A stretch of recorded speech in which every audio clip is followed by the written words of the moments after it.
আসসালামু আলাইকুম। সকালবেলা ঘুম থেকে ওঠার পরে আমি কি করি তা নিয়েই থাকছে আজকের ব্লগ।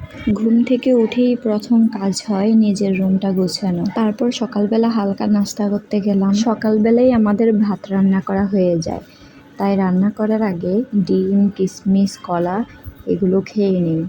কালকের জমানো ফারিসের কাঁথাগুলো আমি ওয়াশিং মেশিনে দিয়ে দেই। কুইক ওয়াশে দিয়ে দেই, 20 মিনিটের মধ্যে হয়ে যায়। আর যখন খুব ভারী কাপড় চোপড় থাকে তখন 1 ঘন্টার জন্যেই দিয়ে দেই। কিছু জামা কাপড় ছাদে দিয়ে তারপর রান্নাবান্নার জন্য চলে যাই। কখনো কখনো ছাদে আর কখনো বা নিচে দেই, যখন যেভাবেই সুবিধা হয় সেভাবেই দেই।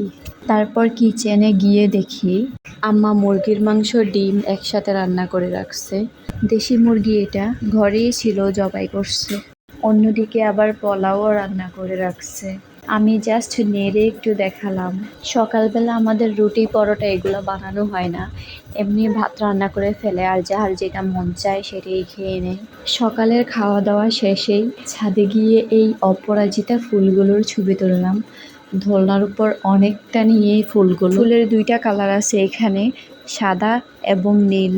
অপরাজিতা ফুল দিয়ে চাও বানিয়ে খাওয়া যায়। এছাড়া আমার সারাদিনই কাটে আমার ছেলেকে সময় দেওয়া নিয়ে। সারাদিনই ওর কোনো না কোনো কাজে ব্যস্ত থাকতে হয়।